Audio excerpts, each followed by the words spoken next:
اللہ رب العالمین صلی اللہ تعالی علیہ وسلم اعوذ باللہ من الشیطان الرجیم بسم اللہ الرحمن الرحیم قالوا ربنا آمتنا اثنتین فأحییتنا اثنتین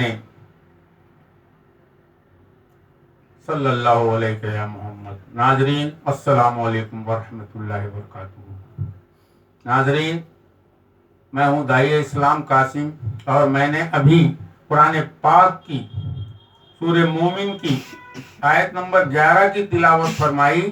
اس میں اللہ قرآن پاک میں ارشاد ہوا ہے کہ وہ لوگ عرض کریں گے قیامت میں، جو لوگ جہنم میں ہوں گے، کہ پروردگار تو نے ہمیں 2 بار پیدا کیا، 2 بار مردہ کیا اور 2 بار پیدا کیا۔ اب ہم اپنے گناہوں کا اقرار کرتے ہیں، کیا کوئی راستہ ہے یہاں سے نکلنے کا؟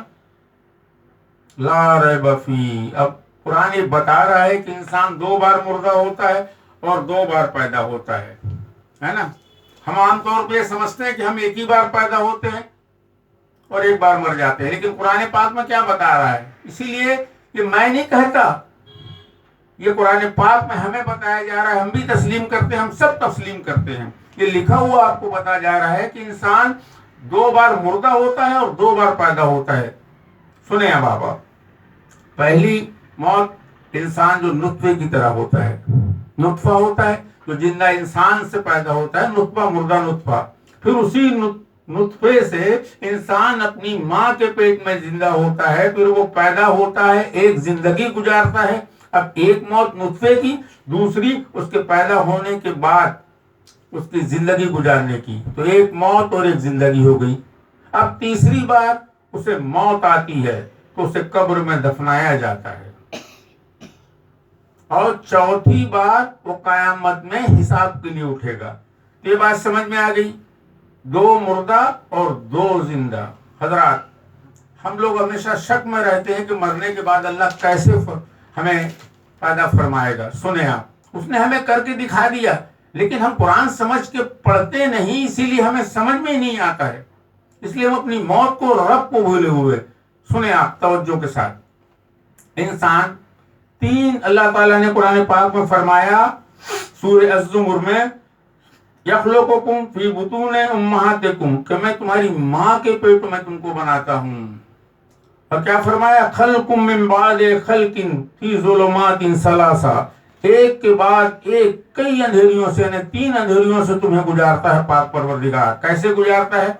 پہلا اندھیرا ماں کا پیٹ، دوسرا رحم، تیسرا بچہ دان، اس کے اندر پیدا فرماتا ہے پاک پروردگار۔ ماں کا پیٹ ایک قبر کی طرح ہوتا ہے، اس کے بعد اس پر رحم کا کوچ ہوتا ہے، اس کے اندر بچہ دان، اس کے اندر نطفہ ہوتا ہے۔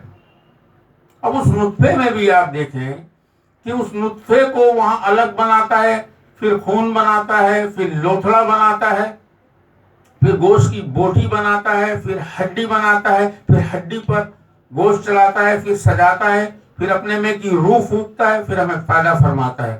تبارک اللہ واحسن الخالقین۔ آپ غور کریں کہ انسان کو جب ہم نے اسلامی بھائیوں کو دفن کرتے ہیں تو پہلے اسے کفن میں لگا کے، کفن لپیٹ کے دفن کرتے ہیں، اس کو اوپر چٹائی یا پٹیا ڈھانک دیتے ہیں، دوسرا کوچ، تیسرا ہم اوپر سے مٹی ڈال دیتے ہیں، تیسرا کوچ۔ ٹھیک اسی طرح ماں کا پیٹ ہے، اسی طرح ماں کا پیٹ ہے۔ جب وہ ان 3 اندھیریوں سے ہمیں یہاں نکال کر بتا سکتا ہے بنا کر، تو اللہ نے کہا قرآن میں، کذالک تخرجون، ایسی تمہیں قبر سے نکالوں گا۔ وہ مردہ سے زندہ پیدا کرتا ہے اور زندہ سے مردہ پیدا کرتا ہے۔ حضرت جی، آپ دیکھیں، انڈا مردہ ہوتا ہے، کچھ نہیں ہوتا، اس سے زندہ پرندہ نکالتا ہے، اور زندہ پرندے سے مردہ انڈا نکالتا ہے، زندہ درخت سے مردہ گٹھلی نکالتا ہے، اور مردہ گٹھلی سے زندہ درخت نکالتا ہے۔ اللہ نے کہا وَكَذَلِكَ تُخْرَجُونَ، تو میرے بھائی، اللہ تعالیٰ نے زندگی دی ہے، ہمیں وہ مرنے کے بعد اٹھائے گا۔ اور قرآن ہمارا مینول اسٹیکشن ہے، قرآن کو سمجھ کے پڑھ لو ورنہ ہم پھنسیں گے۔ یہ اللہ کا بتایا ہوا، دیا ہوا پیمانہ ہے۔ اسلامی بھائیوں، تم لوگوں سے میں گزارش کروں گا، بار بار بھائی بہنوں سے گزارش کروں گا کہ 2 ہی لین کیوں نہ ہو، قرآن کی سمجھ کے پڑھیں۔ کیونکہ اللہ کے نبی صلی اللہ علیہ وسلم نے فرمایا کہ قرآن کی ایک بات سمجھ کر پڑھنا، ایک مسئلے کو سمجھ کے پڑھنا، بھلے ہی اس کا اس وقت کا عمل اس پر نہ ہو، اسے 1000 نفل کا ثواب ہے۔ تو جتنی اچھی باتیں ہوئی اللہ اور اس کے رسول کی جانب سے، اس میں جو کمیاں اور کوتاہیاں ہوئیں وہ میری جانب سے، میں اللہ کی بارگاہ میں توبہ کرتا ہوں، استغفر اللہ ربی من کل ذنب واتوب الیہ۔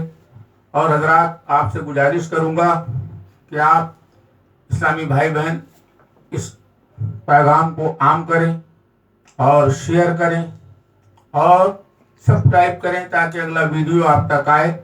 اللہ تعالیٰ کہنے سننے سے زیادہ ہم سب کو عمل کی توفیق عطا فرمائے۔ وآخر دعوانا الحمدللہ رب العالمین۔ السلام علیکم ورحمۃ اللہ وبرکاتہ۔